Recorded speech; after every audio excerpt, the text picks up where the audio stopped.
We here at the Andrew Klavan Show are hereby calling for an investigation on every single member of Congress. We would also like an investigation on this administration and on the last administration, and we would like further investigations into the investigators who are investigating the investigations into the other investigations. We must investigate until the truth comes out, the conspiracy is unraveled, and we get to the bottom of the truth coming out of the conspiracy at the bottom of the truth that has come out during this conspiracy. Without these investigations, it is our fear that government will devolve into a series of debates over ideas that lead to legislation. And no one wants that. Trigger warning, I'm Andrew Klavan, and this is The Andrew Klavan Show. I feel hunky-dunky, life is tickety-boo. Birds are winging, also singing hunky-dunky-doo. Ship-shape, tipsy-topsy, the world is zippity-zing. It's a wonderful day, hurrah, hooray! It makes me want to sing. Oh, hurrah, hooray! Oh, hooray, hurrah! Does our government ever do anything but investigate other members of our government? I mean, that is now basically what they're doing for a living. It's Mailbag Day. That's the important thing. Yes. And I'm going to try and get to it sooner today. I feel like I've been putting it off to the last minute. Well, also, I love the mailbag because it's the only time I really get to communicate with you and hear from about what you're thinking about instead of what I'm thinking about, which I'd much prefer. I already know what I'm thinking about. I'd like to hear from you. But let me know. I have no way of knowing what you guys like, so let me know if you prefer the mailbag to be short or long or whatever. I will try and get to it faster today. And one of the reasons I'll be able to do that is because I won't be at the post office. That's my usual problem is I have to stop what I'm doing and run to the post office and stand online. But from now on instead, I will be using Stamps.com. Why? Because Stamps.com brings all the terrific services of the U.S. Postal Service right to your fingertips in your computer. You can buy and print official U.S. postage for any letter, any package, any class of mail using your own computer and printer. It is easy and it is cool. Stamps.com will send you a digital scale that automatically calculates exact postage, and Stamps.com will even help you decide the best class of mail based on your needs. It really is like having the entire post office crammed into your computer, which is just a lot of fun. It's so much easier, I find anyway, than stopping what you're doing and driving to the post office and waiting online and the rest. Right now, you too can enjoy the Stamps.com service with a special offer that includes a 4-week trial plus postage and a digital scale. Here is what you do. You go to Stamps.com, click on the microphone at the top of the homepage, and type in Klavan. K-L-A. Is this guy, we ever going to get rid of this guy? K-L-A-V-A-N. Stamps.com, and enter Klavan. You get a 4-week trial plus postage and a digital scale with no long-term commitment, and you never have to go to the post office again, which is worth it. Listen, I don't want to talk about Roy Moore and his magical dingus forever, I mean, I think like there's just a certain point at which Roy Moore's crotch begins to lose interest for me. But I have to say, I got a lot of reaction to some of my reaction to what's going on. And I want to respond to that. I think it's important. First, a bunch of people said that yesterday I kind of convicted him too quickly, basically, and believing his accuser, the girl who said when he was, lady now, who said when she was 16, he attacked her, choked her, threatened her, said, no one will believe you if you tell anybody about this. Today, Darrell Nelson, the stepson of that woman, Beverly Young Nelson, came out and said he doesn't believe her. So let's hear what he has to say. Mr. Moore, I support you. I don't believe the acts that she claims you've done. I don't believe it. I've known the woman. She married my father many, many years ago. I've known her for a while now. And I truly do not believe that she's being honest about this.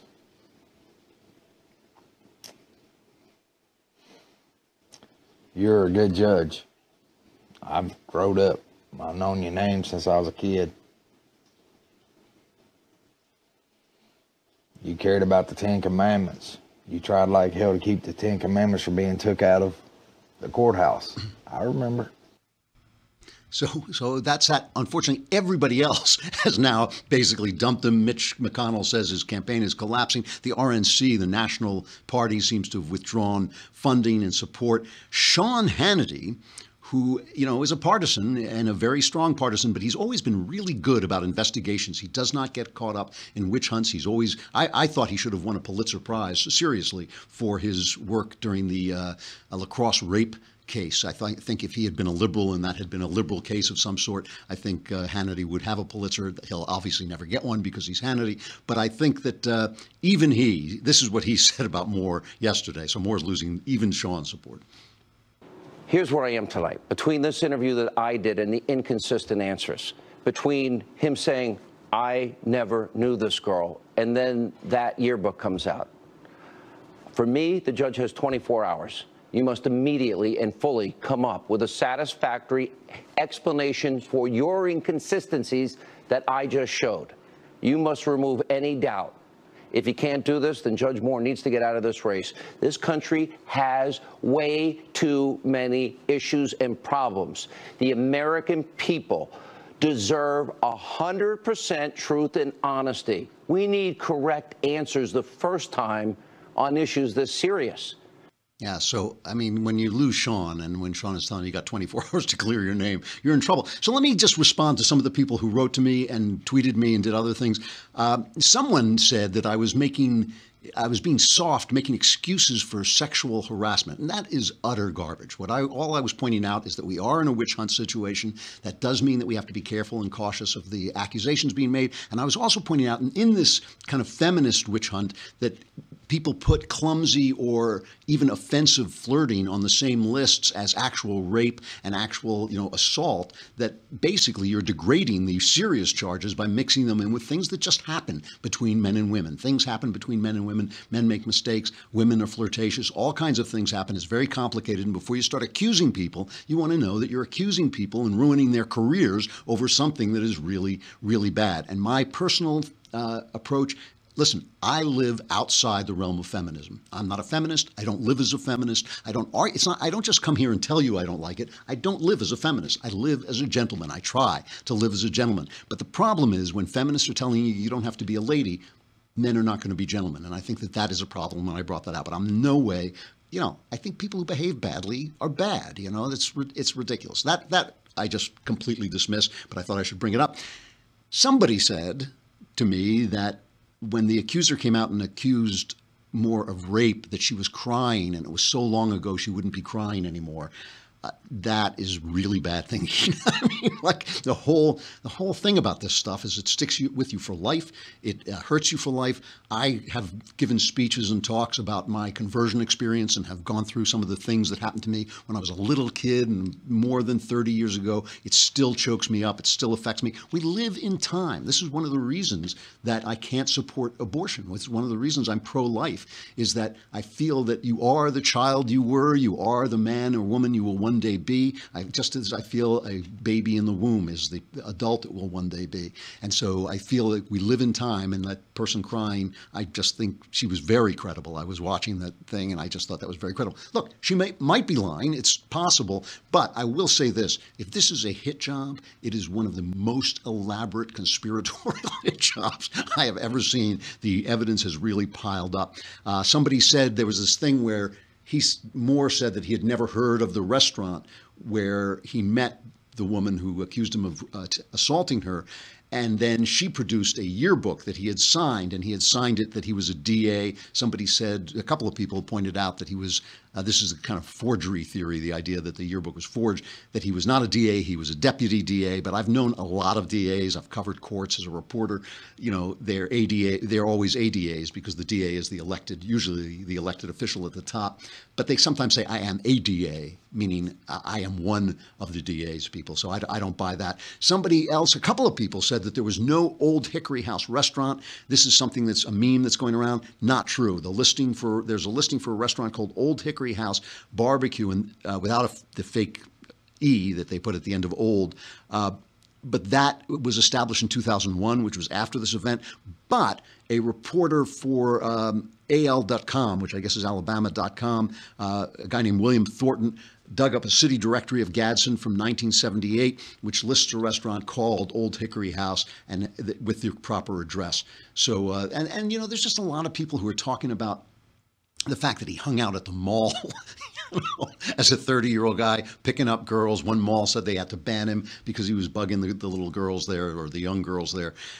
There is a report from the Daily Beast, this is just their report, that even Steve Bannon is starting to think about dumping him. You know, he has come forward a couple of times and talked about, you know, how he's going to support him. But the Daily Beast says that over the past few days, Bannon has begun privately taking the temperature of those in his inner circle to see what they think of the Moore allegations and to get their sense of how to proceed. And according to 4 knowledgeable sources, late last week, the Breitbart chairman Bannon said, "I will put him in a grave myself," always with his his always restrained talk. "I will put him in a grave myself if he determines that Moore was lying to him about the numerous accusations," a source close to Bannon relayed. And again, tomorrow we're going to have we got Sebastian Gorka tomorrow? Have we talked to him? We're supposed to, yeah. Okay, so we're supposed to have Sebastian Gorka, and this is something I really want to ask him about, because let's just go back to that press conference that Mitch McConnell held with Donald Trump, and he was asked about the fact, remember, Trump and McConnell were supporting Luther Strange, not Roy Moore, on this, and Bannon was fighting, saying, "I'm starting a civil war within the Republican Party to get rid of what he calls the uniparty. It's war, it's civil war, blah, blah, blah." And this is what Mitch McConnell said about that. You know, the goal here is to win elections in November. Back in 2010 and 2012, we nominated several candidates, Christine O'Donnell, Sharon Angle, Todd Aiken, Richard Murdoch. They're not in the Senate. And the reason for that was that they were not able to appeal to a broader electorate in the general election. My goal as the leader of the Republican Party in the Senate is to keep us in the majority. The way you do that is not complicated. You have to nominate people who can actually win, because winners make policy and losers go home. We changed the business model in 2014. We nominated people who could win everywhere. We took the majority in the Senate. We had one skirmish in 2016. We kept the majority in the Senate.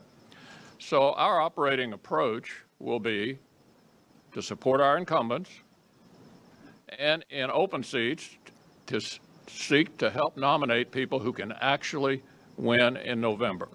Here's the thing. I've said this before, but it's worth repeating. Politicians are really good at being politicians. And if you ever go to a baseball game in the minor leagues, what is it? Is it AAA that comes right before the major leagues? I think it's triple. Yeah. So you ever go to a AAA game? These are guys one step down from the major leagues, and what you're watching is human beings play ball. When you go to the major leagues, you're watching demigods play ball, and that's because there aren't that many major leaguers. They are the best of the best of the best, right? When you look at the people in the national government, in the federal government, you are looking at the best politicians there are. They may not be nice people. They may not be honest people. They may not have your same values and your goals, but they're really good at being politicians, or they wouldn't be where they are. When you look at Mitch McConnell, the leader of the Senate, there's a reason he's in that position. I'm not saying that you can only leave politicians to the professionals. I'm just saying that before Bannon starts, using that rhetoric about civil wars and the uniparty and all this stuff, before he starts using that rhetoric, he ought to be sure that he's as good as they are at doing what they do. Because I think that, if you lose this Alabama seat, there's 6 Democrats in Alabama. I mean, there's like 16 Democrats, and they could win a Senate seat at a time when we need every seat we have. And it really is a disastrous political situation. And it's also a disastrous situation to ask conservatives to support a guy who may have done truly, truly terrible things. So I got to get back to this thing about investigations, because everything is investigations now. And Jeff Sessions was was pulled before Congress. And it's supposed to be about his Russian statements. And he made a statement that he never talked to anybody during the Trump campaign about Russia. And he said, it was a great campaign. It was a terrific campaign, but it was chaotic. Every day was chaos. I think all of us who've watched Donald Trump can certainly believe Jeff Sessions on this. And that he didn't remember everything he said. And Sessions is a very straight shooting guy. I just don't believe this thing. But they bring him here, and they're supposed to talk about Russia, and they end up just the Democrats just hammering him about anything they can think of. I'll just play one example of that. Let's play Gutierrez. I really do not like Luis Gutierrez. I don't know if that's how you pronounce his first name, but he goes after Sessions, and this is what these things have kind of degraded into. This is cut 10. 5 minutes. Mr. Chairman, before I begin, I think I have a solution that could allow the committee to move on to other important national matters like gun control and immigration. Your side clearly wants an investigation of Hillary Clinton, and our side has been begging for months to hold hearings and start an investigation of the Trump administration and campaign's improper ties to Mr. Putin and the Russian government. My solution would save the American taxpayers a lot of grief and a lot of money by eliminating the need for the investigations. I propose we simply go to the president and the former Secretary of State and ask them both to resign. I'll go to Hillary Clinton, you can go to Donald Trump, and we'll say them both to resign. Then we can move on as a nation from an election that just never seems to end. Now, I did Google organizations that Hillary Clinton leads, and it came out 0. So I'm not quite sure what you're going to get her to resign from, because she doesn't appear to be in charge of anything. So this is what you call gasbaggery, you know, like you bring this guy in and you just get these hot air balloons, you know, expel hot air all over the place, and that's supposed to be important. And then people put it up on YouTube saying, oh, Gutierrez destroys Jeff Sessions. And that's nonsense. I mean, Sessions should be at the Justice Department doing his job. But the other thing, from the right, where I think they're also making a kind of mistake, is Jim Jordan and who's the other one? Jim Jordan and Louis Gohmert, who I love, I think is great. And also, who's Mike Gates, I think his name is. They're trying to get Sessions to appoint a special counsel to investigate Hillary Clinton. So here is Jordan hammering him about the dossier, the Steele dossier, which obviously is that fusion GPS thing that Hillary paid for to get dirt on Donald Trump from the Russians. It's the closest thing we have to basically collusion with the Russians during the campaign. So let's just play. Well, actually, let's play cut number 8. Here's Jim Jordan pressuring Sessions to try and get him to appoint a special prosecutor. What's it going to take to get a special counsel? We know that former FBI Director James Comey misled the American people in the summer of 2016 when he called the Clinton investigation a matter. It's obviously an investigation. We know FBI Director Comey was drafting an exoneration letter before the investigation was complete. We know Loretta Lynch, one day before the Benghazi report came out, 5 days before Secretary Clinton was scheduled to be interviewed by the FBI, met with former President Bill Clinton on a tarmac in Phoenix. We know after that meeting, when she was corresponding with public relations people at the Justice Department, she was using the name Elizabeth Carlisle. You know, as I've said before, it seems to me if you're just talking golf and grandkids, you can probably use your real name. We know that Mr. Comey publicized the investigation, and we know he made the final decision on whether to prosecute or not. And then when he gets fired, he leaks a government document through a friend to the New York Times. And what was his goal? To create momentum for a special counsel. And of course, it can't just be any special counsel. It's got to be Bob Mueller, his best friend, his predecessor, his mentor. The same Bob Mueller who was involved, we've now learned, in this whole investigation with the informant regarding Russian businesses wanting to do business in the uranium business here in the United States regarding the Uranium One deal. So I guess my main question is, what's it going to take, if all that, not to mention the dossier information, what's it going to take to actually get a special counsel?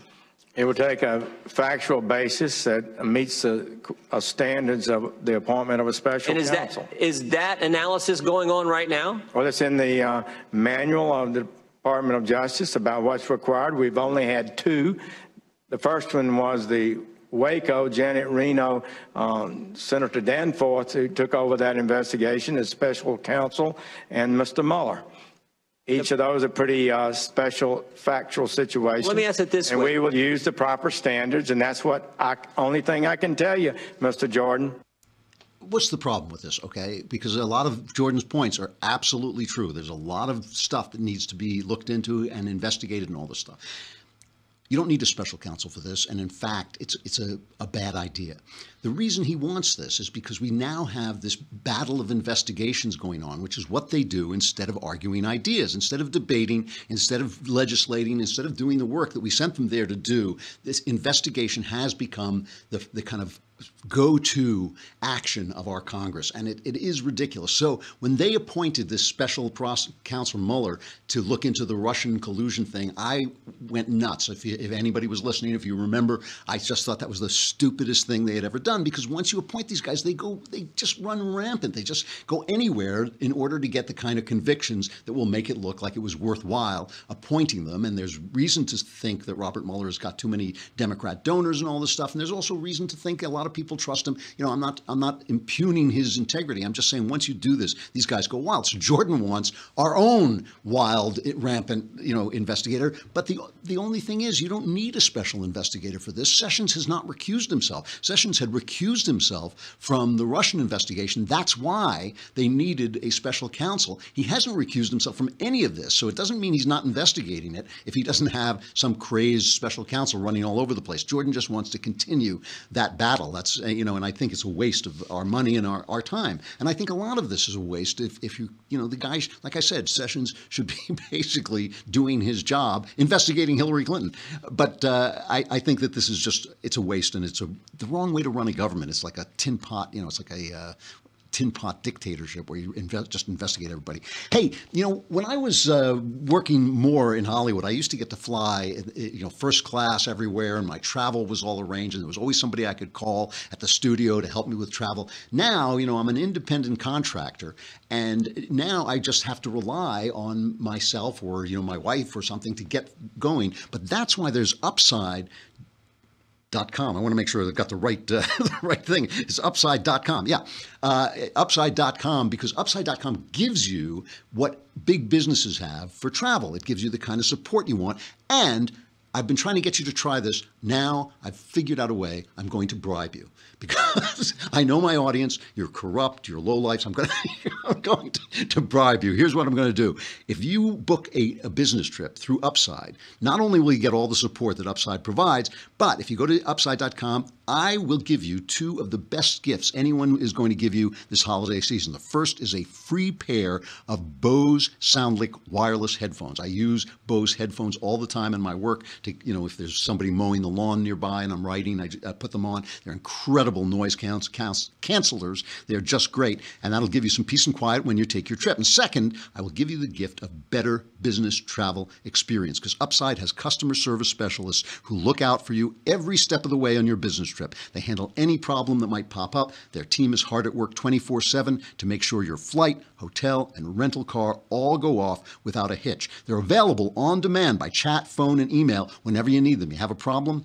just call them. They will fix it for you. Only Upside monitors your business trip around the clock proactively, keeping you posted on everything from the weather in the city you're going to changing your flight home so you can adjust your meeting schedule.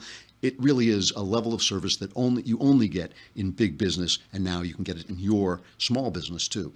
Here's how to get your free pair of Bose SoundLink wireless headphones. Book your first business trip at Upside.com and use my code Andrew. And the Bose SoundLink wireless headphones are yours for free. That's code Andrew at Upside.com to claim my gift to you, Bose SoundLink wireless headphones. And I'm telling you, these things are great just for trying Upside. It's one more way Upside is looking out for you and helping to reduce the stress of business travel. Upside.com. You deserve a better business trip. Minimum purchase is required, and see the site for complete details. We've got a break from Facebook and YouTube, but the mailbag is coming up. So here's what you do. You go over to thedailywire.com and you can listen to the rest of the show there. And while you're there, you subscribe for a lousy $10 a month, and you can watch the entire show right there on the site and put questions in the mailbag, so your problems will be solved right here, because all the answers to your questions are guaranteed correct and will change your life on occasion for the better. Plus, if you subscribe for a year, it's only $100 lousy bucks. And come on, you get the Leftist Tears tumbler, which fills up every time I speak a word. All right, come on over to thedailywire.com.